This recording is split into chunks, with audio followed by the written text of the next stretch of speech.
The vast expanse of the Milky Way glittered with countless stars, each one a potential home to alien life. Among these celestial bodies, a grand civilization had risen to power. The Galactic Empire, a union of thousands of advanced species, had ruled for over 10 millennia. Their reign was marked by technological marvels and a sense of superiority that came from conquering the stars. At the heart of this empire sat the High Council, 12 beings from different corners of the galaxy, each representing the pinnacle of their respective species' evolution. They gathered in a grand chamber on the capital planet of Zenit, their forms illuminated by the soft glow of holographic displays. Another successful cycle, announced Xarloth, the eldest council member. His purple tentacles waved gently as he spoke. Our influence now reaches the farthest corners of the galaxy. The other council members nodded in agreement.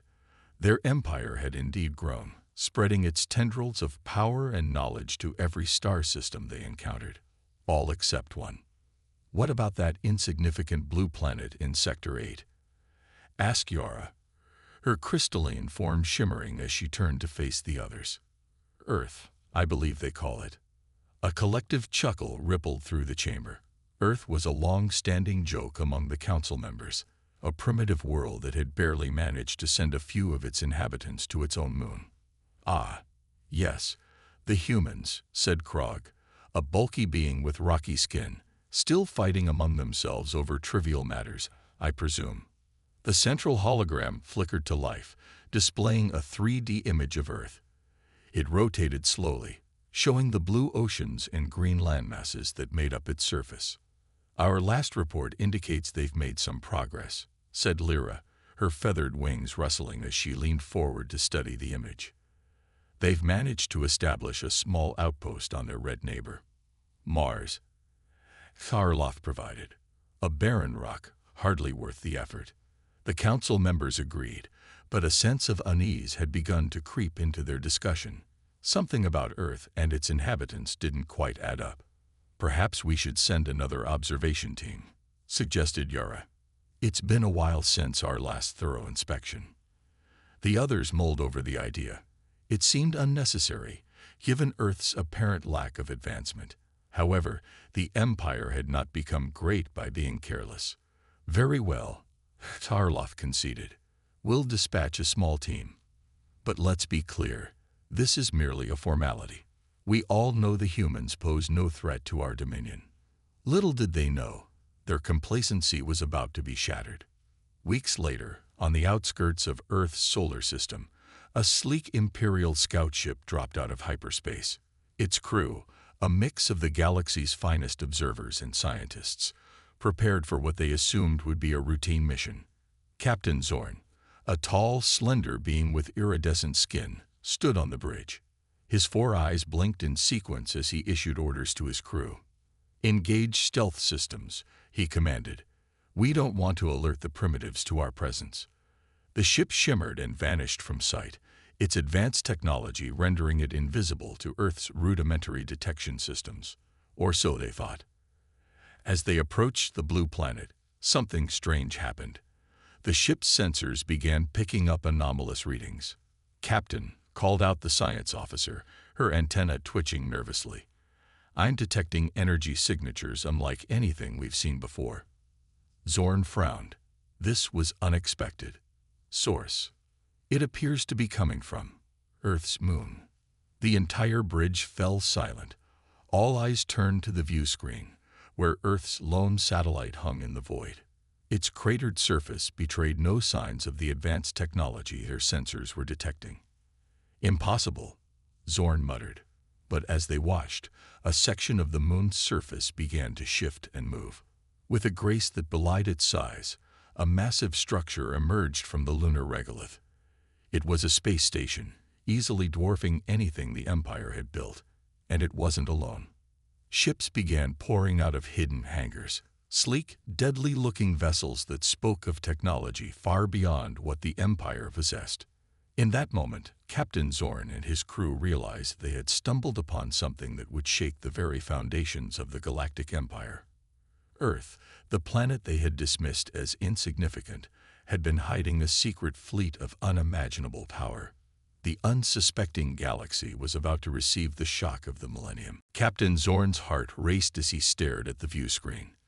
The moon-based space station loomed before them, a testament to human ingenuity and secrecy. His first instinct was to flee, to warn the Empire of this unforeseen threat. But curiosity got the better of him. "Maintain position," he ordered, his voice barely above a whisper, "and strengthen our stealth field." The crew worked silently, their fingers dancing across control panels. Tension filled the air as they watched more ships emerge from the lunar surface. Suddenly, alarms blared throughout the Imperial scout ship. Red lights flashed, bathing the bridge in an eerie glow. "We've been detected," shouted the sensor officer, panic evident in her voice. Before Zorn could react, a transmission cut through their communications system. A human face appeared on the view screen, a woman with dark skin and piercing eyes. "Imperial vessel," she said, her tone calm but firm. "You are in restricted space. Power down your engines and prepare to be boarded." Zorn's mind raced. How had they been detected? The Empire's stealth technology was supposed to be unbeatable, and how did these humans know who they were?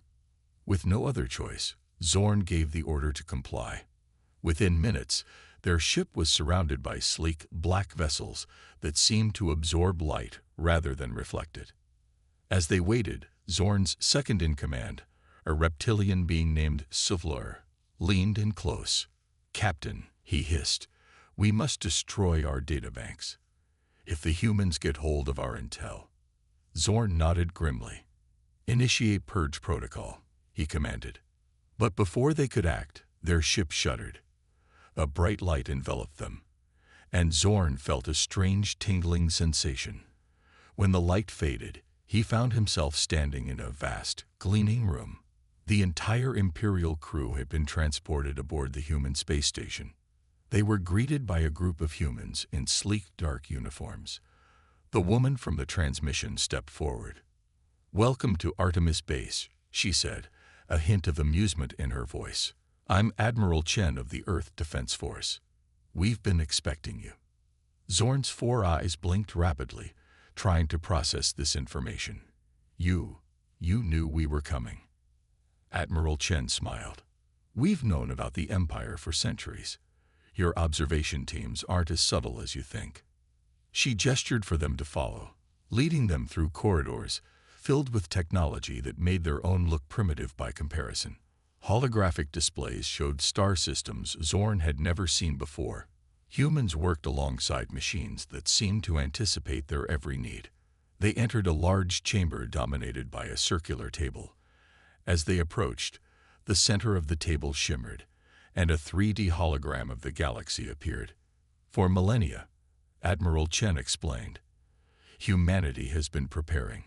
We knew we weren't alone in the universe, and we knew that one day we'd have to defend ourselves." She waved her hand, and the hologram zoomed in on Earth's solar system. Hidden bases lit up across planets and moons, revealing a vast network of defenses and shipyards. "But how?" Zorn stammered. "Our reports always showed your world as primitive, constantly at war with itself." A chorus of laughter filled the room. Another human, an older man with graying hair, spoke up. "That was by design, Captain. We needed time to prepare, to build our strength without drawing attention." Admiral Chen nodded. The wars, the apparent technological delays, all part of an elaborate deception. While the Empire washed our surface, thinking us primitives, we expanded below ground, beneath our oceans, and into space. Zorn felt his world crumbling around him. Everything the Empire believed about Earth was a lie. And now, faced with the truth, he realized just how vulnerable the Empire truly was. "What happens now?" he asked, dreading the answer. Admiral Chen's expression turned serious. "Now, Captain, you have a choice to make. You've seen our strength. You know we could wipe out your empire if we wished. But that's not our goal." She leaned forward, her gaze intense. "We want peace, Captain. Real, lasting peace. Not the forced subservience your empire calls peace. We're offering you a chance to be part of something greater." Zorn looked around the room, at the faces of these humans who had fooled an entire galaxy. He thought of the Empire, of its arrogance and complacency, and for the first time in his long life, he felt a glimmer of hope for a different future. "Tell me more," he said. As Admiral Chen began to outline their vision, Zorn realized that the galaxy as he knew it was about to change forever, and Earth, the planet they had underestimated for so long, would be leading the way. The news of Earth's hidden powers spread through the Galactic Empire like wildfire. On the capital planet Zenit, the High Council chamber was in chaos. The 12 council members argued loudly, their voices echoing off the ornate walls. Evzarlov, the eldest member, slammed his tentacle on the table. "Silence," he roared. The room fell quiet. "We must address this threat immediately." Yara, her crystalline form glittering with agitation, spoke up. "But how? Our entire fleet is no match for their technology." The holographic display in the center of the room showed Earth's solar system. The once ignored blue planet now seemed to pulse with hidden menace. Krog, the rocky-skinned counselor, growled, "We should strike now, before they can prepare further." "No," said Lyra, her feathers ruffling. "That would be suicide. We need to negotiate." As the council debated, a message came through. Admiral Chen of Earth requested an audience. The council members looked at each other nervously before agreeing. The hologram shifted, and Admiral Chen appeared before them. Her calm demeanor contrasted sharply with the council's agitation. "Greetings, High Council," she said. "I hope we can discuss the future of our galactic community." Zarlov stepped forward. "You dare to speak of community after deceiving us for centuries?" He sputtered. Chen's expression remained neutral. "We did what was necessary to protect ourselves. Now, we offer a hand in friendship." The council members exchanged glances. This was not what they had expected. "What exactly are you proposing?" asked Yara cautiously. "A new era of cooperation," Chen replied. "We have technology that could benefit all species. In return, we ask for equal standing in the galactic community." The council chamber erupted in murmurs. Equal standing, with a species they had considered primitive just days ago. Krog's voice boomed over the others. "And if we refuse?" Chen's eyes hardened slightly. "Then we will have no choice but to defend our interests. We don't want conflict, but we are prepared for it." The threat, though veiled, was clear. The Empire's choices were limited. Lyra, always the diplomat, spoke up. "Perhaps we could arrange a summit to discuss terms in detail." Chen nodded. "We would welcome that. But first, as a show of good faith, we ask that you withdraw all Imperial forces from the systems bordering ours." This demand sent shockwaves through the Council. Those systems were rich in resources and strategically vital. Varlov's tentacles writhed in agitation. "You go too far. Those systems are part of the Empire." "Those systems," Chen countered calmly, "have been under our protection for decades. The inhabitants there have already pledged their allegiance to Earth." The revelation stunned the Council into silence. How much influence did Earth already have? As the Council members argued among themselves, a new message arrived. It was from Captain Zorn, the leader of the scouting mission to Earth. "High Council," Zorn's voice rang out, "I've seen Earth's capabilities firsthand. They could have destroyed us at any time. Instead, they offer peace. I urge you to consider their proposal carefully." The endorsement from one of their own added weight to Earth's offer. The council members looked at each other uncertainly. Finally, Zarl spoke. "We will need time to discuss this among ourselves, Admiral Chen." Chen nodded. "Of course. You have 48 hours to begin withdrawing your forces. After that, we will consider your inaction as a refusal of our offer." With that, the transmission ended, leaving the council in stunned silence. The next 2 days were a flurry of activity. Ships were recalled, strategies debated, and scenarios wargamed. But in the end, the Empire had no choice. As the deadline approached, Sarloff sent a message to Earth. "We agree to your terms for a summit," he said, his voice heavy with resignation. Chen's reply was swift. "Excellent. Representatives from Earth will arrive on Senate in 1 week. We look forward to a new era of cooperation." As the transmission ended, the council members looked at each other. They had avoided immediate conflict, but the future remained uncertain. The galaxy was changing, and the Galactic Empire would have to change with it. For better or worse, the age of Earth had begun. The day of the summit arrived. The capital planet Zenit buzzed with activity as delegates from across the galaxy gathered. But all eyes were on the sky, waiting for the arrival of the Earth delegation. As the appointed time neared, a murmur rippled through the crowd. A sleek, black ship appeared in the sky, unlike anything they had ever seen. It moved silently, gracefully, defying the laws of physics as the Empire understood them. The ship landed in the center of the Grand Plaza. A hush fell over the assembled aliens as the ship's door opened with a soft hiss. Admiral Chen stepped out, followed by a diverse group of humans. They walked with confidence, their faces a mix of curiosity and determination. Sarloff, representing the High Council, stepped forward to greet them. "Welcome to Zenit," he said, his tentacles twitching nervously. Chen smiled. "Thank you for having us. We look forward to productive discussions." As they moved towards the council chambers, whispers erupted among the watching crowds. The humans looked so ordinary, yet they had managed to fool the entire galaxy for centuries. Inside the Grand Hall, representatives from thousands of worlds waited. The Earth delegation took their seats at the center, a position usually reserved for the most powerful empires. Sarloff called the meeting to order. "We are here today to discuss the future of our galactic community," he announced. "Earth has revealed itself as a major power, and we must address this new reality." Chen stood up. "Thank you, Counselor Sarloff. We understand that our revelation has caused shock and concern. Today, we want to allay those fears and show you the benefits of cooperation with Earth." She nodded to one of her team members, who activated a holographic display.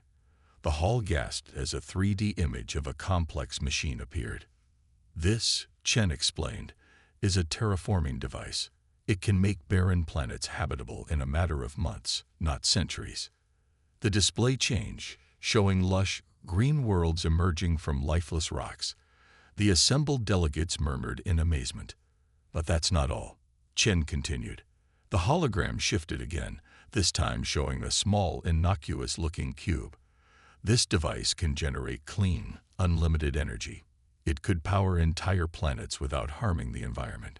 As Chen went on, describing technology after incredible technology, the mood in the hall began to shift. Fear and suspicion gave way to wonder and hope.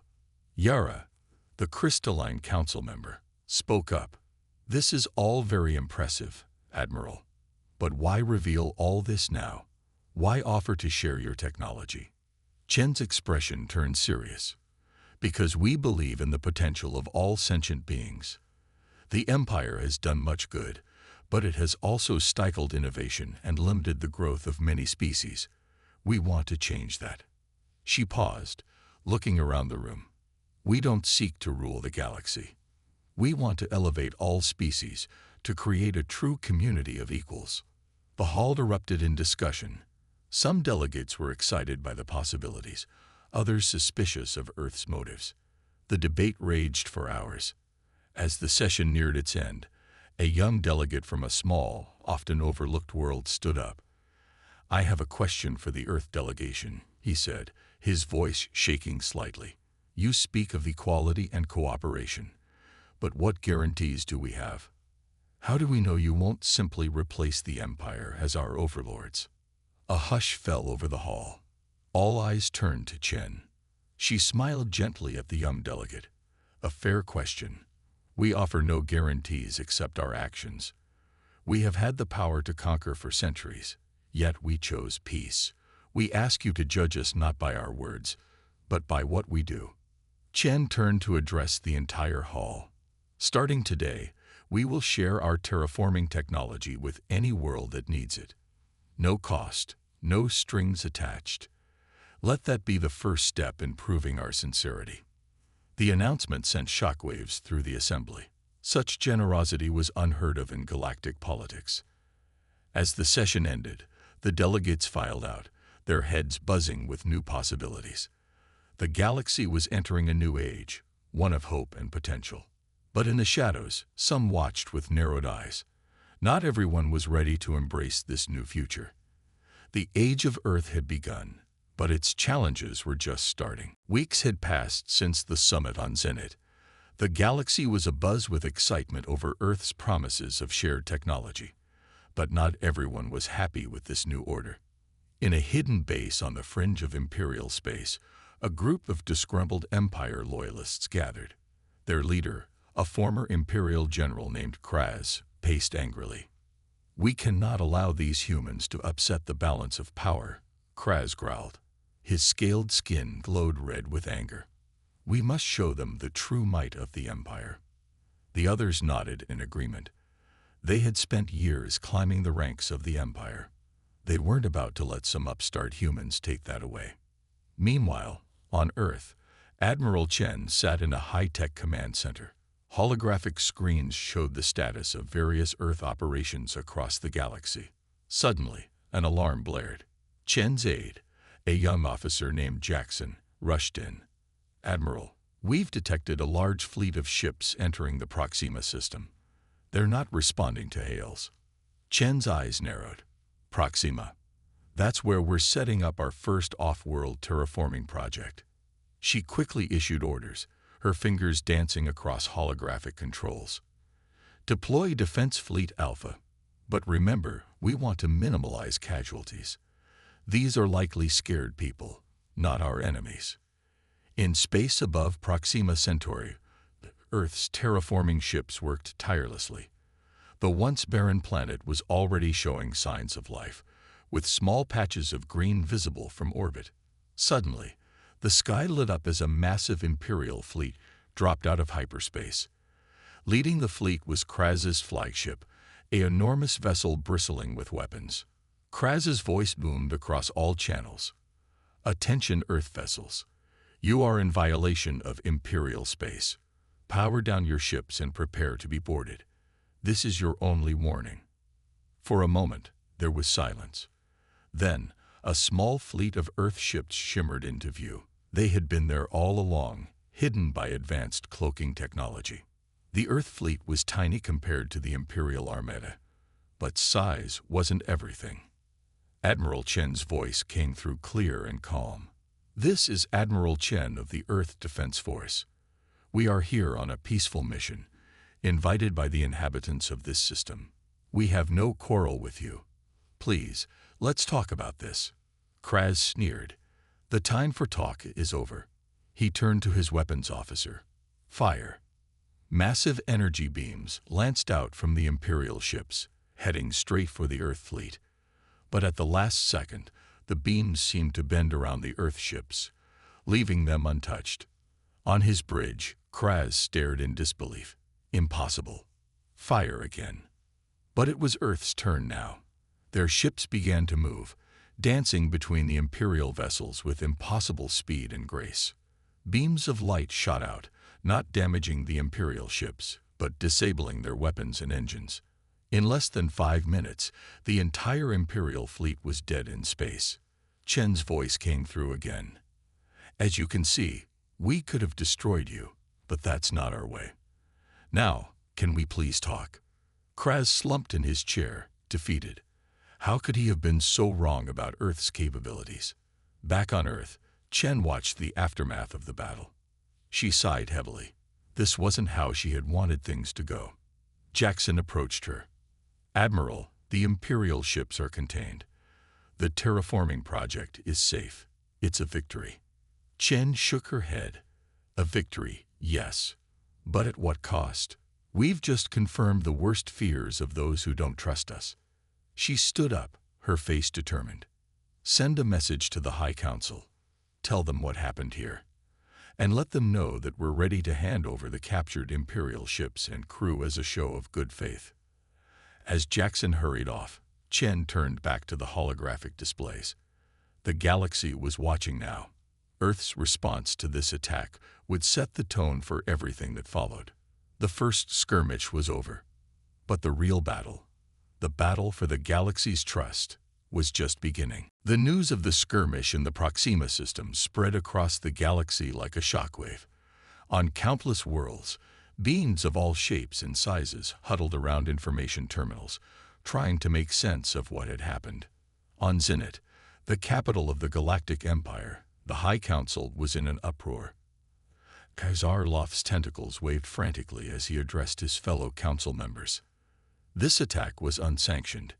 He insisted, "We must make it clear to Earth that the actions of these rebels do not represent the Empire's stance." Yara, her crystalline form pulsing with agitation, spoke up. "But can we be sure of that? There are whispers of discontent throughout the Empire. What if this is just the beginning?" As the Council debated, reports flooded in from across the galaxy. The Empire was fracturing from within. On the desert world of Iraq, crowds gathered in the streets, chanting for their government to ally with Earth. "We want the terraforming technology," they shouted. "No more sandstorms." In the bustling spaceport of Nexus Hub, traders from 100 different species argued heatedly. Some saw opportunity in Earth's rise, while others feared the change it would bring to the established order. Back on Earth, Admiral Chen stood before the United Earth Council, delivering her report on the Proxima incident. "We successfully defended our terraforming operation without causing any casualties," she explained. "But this attack has raised concerns among our allies and neutral parties." The council president, an elderly woman with steel-gray hair, leaned forward. "What do you recommend, Admiral?" Chen's face was grim. "We need to accelerate our plans. The galaxy is at a tipping point. If we don't act quickly, the situation could spiral into all-out war." As if to emphasize her point, a holographic message appeared. It was from the leaders of the Andromedan Alliance, a group of systems on the far edge of the galaxy. "People of Earth," the Andromedan spokesperson said, their multiple eyes blinking in sequence, "we have watched your actions with great interest.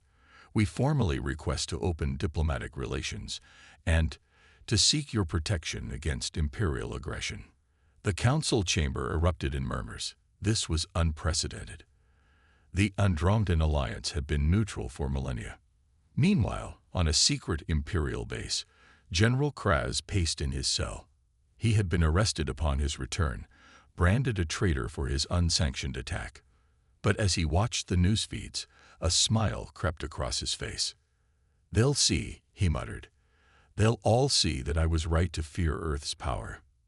Across the galaxy, more and more worlds were choosing sides. Some, inspired by Earth's promises of advanced technology and a new galactic order, openly declared their support. Others, fearful of change or loyal to the Empire, began to fortify their defenses. On the lush world of Eden Prime, a meeting of planetary governors turned into a shouting match. Half wanted to join Earth's growing alliance, while the others insisted on remaining loyal to the Empire. "The Empire has protected us for centuries," one governor shouted, "and stifled us just as long." Another retorted, "It's time for a change."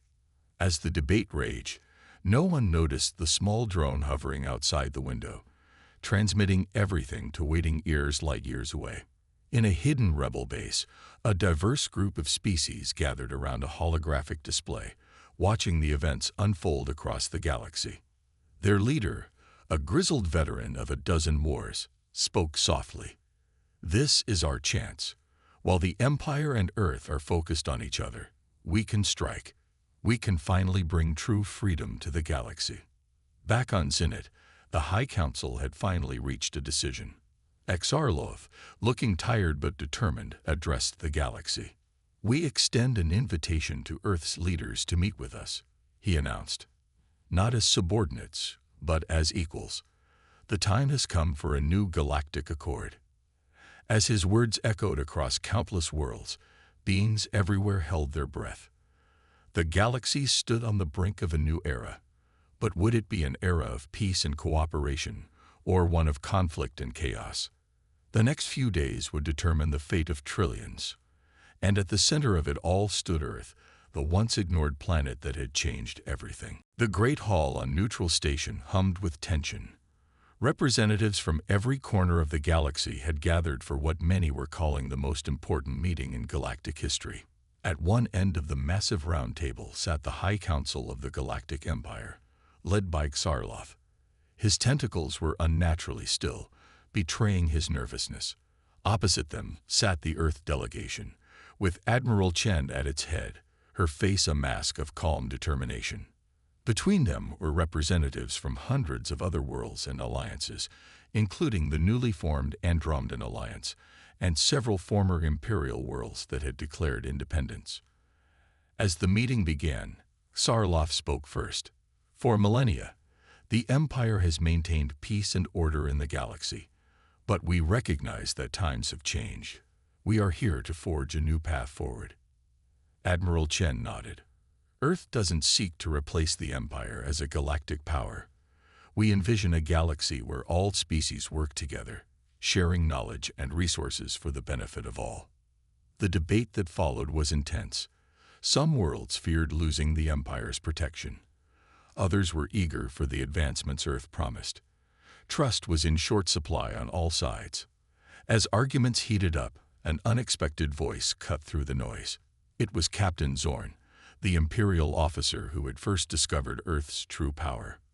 I've seen Earth's capabilities firsthand, he said, his four eyes blinking in sequence. But more importantly, I've seen their character.